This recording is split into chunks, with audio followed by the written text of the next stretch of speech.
Dear students, आज का हमारा जो लेक्चर है वो क्लास 10th के लिए है। आज हम स्टार्ट करेंगे यूनिट 1 से। यूनिट 1 जो है वो क्वाड्रेटिक इक्वेशन के लिए है, जिसे हम उर्दू में दो दर्जी मसावात कहते हैं। क्वाड्रेटिक इक्वेशन में सबसे पहले हम उसकी डेफिनेशन पढ़ेंगे। डेफिनेशन में हम क्या लिखेंगे कि ऐसी मसावात जिसकी डिग्री जो है वो कम से कम 2 हो और ज़्यादा से ज़्यादा भी 2 हो, यानी मैक्सिमम भी वो 2 हो और मिनिमम भी 2। तो ऐसी मसावात को हम क्या कहते हैं? दो दर्जी मसावात या क्वाड्रेट में। An equation which have highest degree of 2 is called quadratic equation. यानी इसकी डेफिनेशन आप इजीली बना सकते हैं कि भाई ऐसी मसावात जिसकी डिग्री जो है ना आप वो मैक्सिमम जो है 2 हो, तो उसे हम क्वाड्रेटिक इक्वेशन कहते हैं। जो स्टैंडर्ड क्वाड्रेटिक इक्वेशन है वो है a x square plus B x plus C is equal to 0। हम इसको जो है ना एक्स वेरिएबल में क्वाड्रेटिक इक्वेशन कहते हैं और उसकी डिग्री मैक्सिमम क्या होनी चाहिए? 2 होनी चाहिए। अब ये ए एंड बी और सी जो हैं ये असल में हमारे पास क्या हैं? ये कोफिशिएंट्स हैं, यानी कोफिशिएंट्स भी हम कह सकते हैं इन्हें, और हम इन्हें कांस्टेंट भी कहते हैं क्योंकि ये मुस्तकिल मिकदारें होती हैं, यानी जो चेंज नहीं हो सकती। जबकि एक्स जो है वो वेरिएबल है। वेरिएबल वो होता है जिसकी आप वैल्यू चेंज हो जाए। जहाँ आप एक्स की कोई भी वैल्यू ले सकते हैं। अगर आप एक्स की वैल्यू 0 लेते हैं तो आपके पास ये कांस्टेंट में इक्वेशन बन जाएगी, सिर्फ एक टर्म में आ जाएगी इक्वेशन। और अगर आप एक्स को यहाँ पे जो है ना बी को 0 ले लेते हैं, अगर ए को 0 लें तो हमारे पास ये 1 डिग्री इक्वेशन बन जाएगी। और अगर हम इसको जो जैसे हमारे पास ए एक्स स्क्वायर है प्लस बी एक्स है plus C is equal to 0, if A is equal to 0 then ये 1 डिग्री इक्वेशन बन जाएगी हमारे पास। यानी ऐसी इक्वेशन जिसकी मैक्सिमम डिग्री क्या है? 1 वेरिएबल की, जिसमें वेरिएबल की डिग्री हमने असल में देखना होता है वेरिएबल जो मुतगैर, जिस मुतगैर में ये इक्वेशन है उस मुतगैर की मैक्सिमम डिग्री अगर 2 होगी तो वो क्वाड्रेटिक इक्वेशन है, और अगर उसकी मैक्सिमम डिग्री 1 है तो हम क्या कहेंगे? ये 1 डिग्री इक्वेशन है, या उर्दू में हम कह सकते हैं यक दर्जी मसावात है। अब हमारे पास क्या है जी कि ये इसमें हमारे पास जो है अगर हम b इज इक्वल टू 0 कर दें तो हमारे पास क्या आ जाएगा? हमारे पास आ जाएगा a x square plus C is equal to 0। ऐसी इक्वेशन जिसके अंदर हमारे पास b 0 हो जाए वो इक्वेशन क्या कहलाती है? हमारे पास प्योर क्वाड्रेटिक इक्वेशन कहलाती है। तो इसे हम क्या कहेंगे? प्योर, जिसमें हमारे पास x की वैल्यू ना हो, एक्स स्क्वायर हो और आखिरी कांस्टेंट नंबर हो, तो उसे हम कहते हैं pure quadratic equation. Quadratic equation. Question number 1 जो है हमारे पास, यानी अब हम चलेंगे इक्वेशन उसकी तरफ, एक्सरसाइज की तरफ, बल्कि उससे पहले हम मेथड्स पढ़ लेंगे कि भाई सॉल्व करने के लिए क्वाड्रेटिक इक्वेशन को कितने मेथड हैं। तो पहला मेथड होता है फैक्टराइजेशन,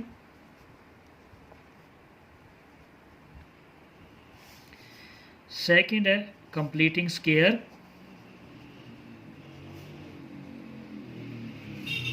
यानी पहला फैक्टराइजेशन उर्दू में इसे हम तयजी कहेंगे। कंप्लीटिंग से मुरब्बा मुकम्मल करने के तरीके से, मुरब्बा मुकम्मल करने के तरीके से। थर्ड वन है हमारे पास वो है जी क्वाड्रेटिक फार्मूला, क्वाड्रेटिक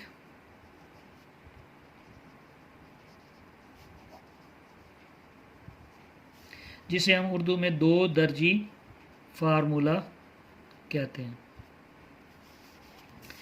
अब हमारे पास ये आ गया first, second and third, 3 method आ गए। तो एक्सरसाइज हमारे पास है 1.1। इसमें हम जो मेथड यूज़ करेंगे वो पहला मेथड है हमारे पास फैक्टराइजेशन, यानी तयजी, और सेकंड मेथड हमारे पास है वो है हमारे पास कंप्लीटिंग स्क्वायर,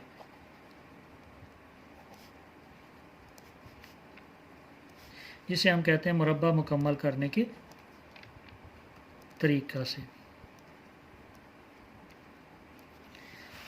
अब इस जो एक्सरसाइज 1.1 का जो क्वेश्चन नंबर 1 है उसमें हमने सबसे पहले तो ये सीखना है कि क्वाड्रेटिक इक्वेशन बनाई कैसे जाती है। मिसाल के तौर पर अगर हमारे पास इस तरह है x-7 x-5 is equal to -17 है। अब हमने पहले इसको क्वाड्रेटिक इक्वेशन में चेंज करना है। वो कैसे चेंज करना है? पहले हम क्या करेंगे, x को x से मल्टीप्लाई करेंगे। हमें पता है कि जब वेरिएबल सेम हो तो उनकी पावर क्या हो जाती है, ऐड हो जाती है, तो एक्स स्क्वायर आ जाएगा। या हम लिख देंगे एक्स स्क्वायर। उसके बाद हम क्या करेंगे, इसी x को 5 से मल्टीप्लाई करेंगे। ये प्लस का है, ये माइनस का है, तो माइनस 5x आ जाएगा। फिर -7 को लेंगे, इससे मल्टीप्लाई करेंगे, तो हमारे पास -7 जब x से मल्टीप्लाई होगा तो -7x आ जाएगा। उसके बाद हमारे पास क्या है, माइनस को जब माइनस, अब हमारे पास जो है ये होता है, जब माइनस को माइनस से मल्टीप्लाई किया जाता है वो प्लस हो जाता है, जब माइनस को प्लस से मल्टीप्लाई किया जाता है तो वो क्या हो जाता है, माइनस। अगर प्लस को माइनस से मल्टीप्लाई किया जाए तो वो भी माइनस होता है, और माइनस को प्लस से मल्टीप्लाई किया जाए तो प्लस होता है। ये यानी साइन जो है ना, इसका मतलब यानी माइनस की वैल्यू को माइनस की वैल्यू से मल्टीप्लाई करें तो प्लस में आंसर आएगा, माइनस की वैल्यू को प्लस से मल्टीप्लाई करें माइनस में आएगा, चाहे प्लस को माइनस की वैल्यू से मल्टीप्लाई करें तब भी माइनस आएगा। जब तक दो प्लस वैल्यू प्लस किया तो वो जो आंसर प्लस में आएगा।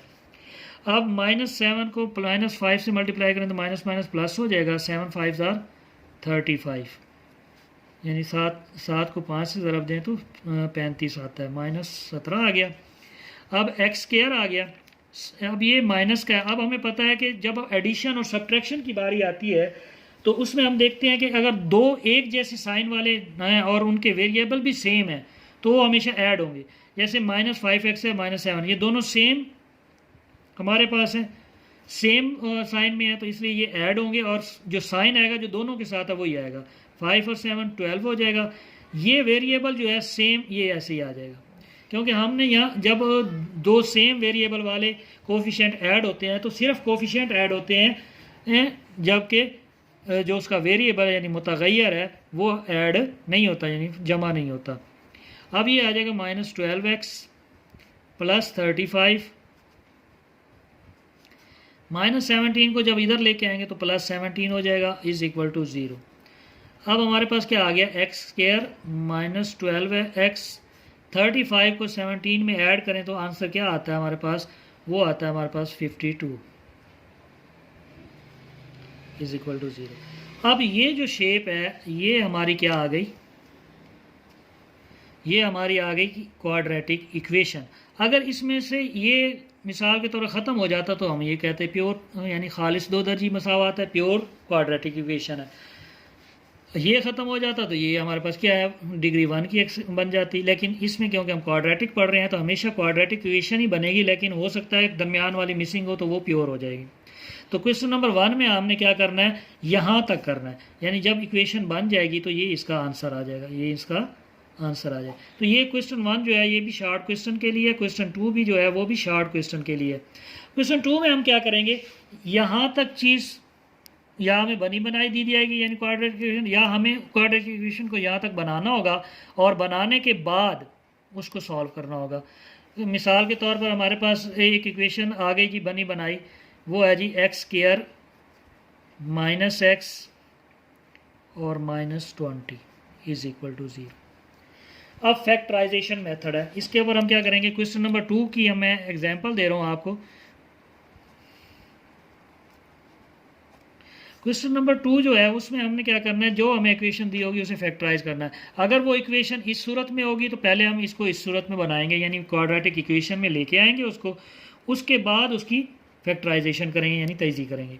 अगर वो डायरेक्ट हमें ऐसे दे दी यानी हमें दे दी गई है क्वाड्रेटिक इक्वेशन डायरेक्ट तो बनी बनाए, तो हम उसको फैक्टराइज करेंगे। फैक्टराइज करने के लिए हमने क्या करना होता है कि हम फर्स्ट के कोफिशिएंट को लास्ट की वैल्यू से मल्टीप्लाई करेंगे, यानी 20 को अगर हम मल्टीप्लाई करें 1 से तो आंसर क्या आ गया, 20 आ गया।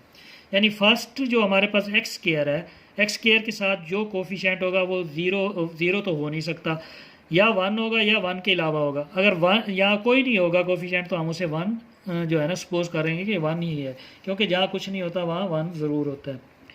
अब यानी जो ये 1 से मल्टीप्लाई हो तो x² ही बनेगा। अगर हम 1 भी लिखते हैं तो 1 से अगर x² को मल्टीप्लाई करें तो x² ही बनता है। अब इस कोफिशिएंट को जब हम 20 से मल्टीप्लाई करेंगे तो 20 आंसर आएगा, यानी 20 आएगा। तो इसको हम क्या करेंगे, इसके 2 फैक्टर ऐसे बनाएंगे। फिर हम यहाँ देखेंगे यहाँ क्या साइन है, इस साइन को देखेंगे। अगर यहाँ माइनस का साइन है तो जो मिडल वैल्यू है ऐसे 2 फैक्टर 20 के बनाए जिन्हें माइनस करने से मिडल वाली वैल्यू बने। अब ये 20 है, 20 का हम 20 पे हम देखेंगे 20 पे कौन कौन से टेबल जाते हैं।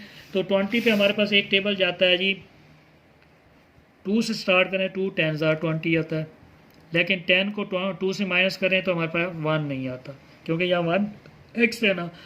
तो अब देखेंगे अगर हम 2 10 फिर हम देखेंगे इसके बाद 3 से तो होता नहीं, इसका 3 इसका है नहीं, 3 इसका फैक्टर नहीं है, तो 4 इसका फैक्टर है। 4 को किस से मल्टीप्लाई करें 5 से, तो हमारे पास क्या आता है 20। अब 4 में से 5 माइनस करें या 5 में से 4 माइनस करें तो हमारे पास आंसर क्या आता है 1 आता है। और दूसरा क्या है फैक्टर, वो है 5 4s are 20। हमने क्योंकि जो है ना वैल्यू माइनस की वो बड़ी लेनी है और प्लस की छोटी लेनी, क्योंकि आंसर हमारे पास माइनस है।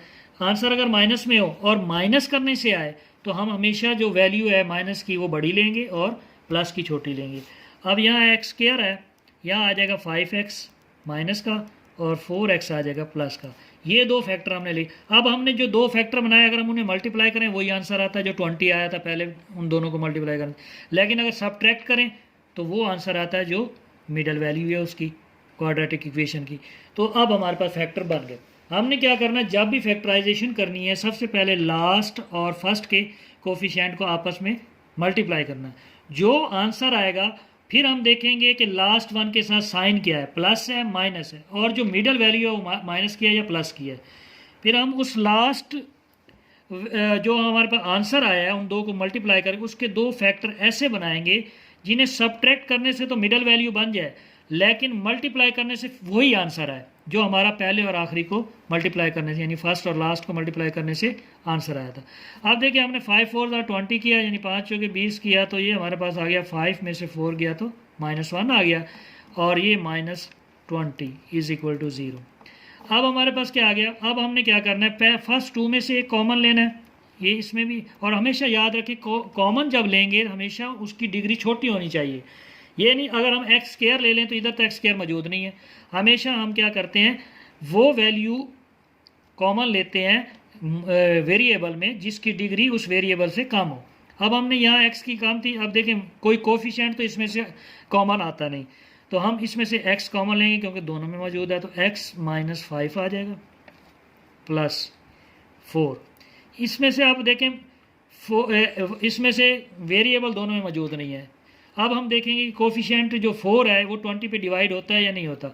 अगर 4 20 पे डिवाइड होता है तो हम 4 को कॉमन ले लेंगे। जब हम 4 कॉमन लेंगे, यहाँ x 4x था तो x रह जाएगा, और यहाँ पे 20 है तो 4 20 पे कितनी दफ़ा डिवाइड होता है 5 टाइम्स, तो 4 5 20 इज इक्वल टू 0।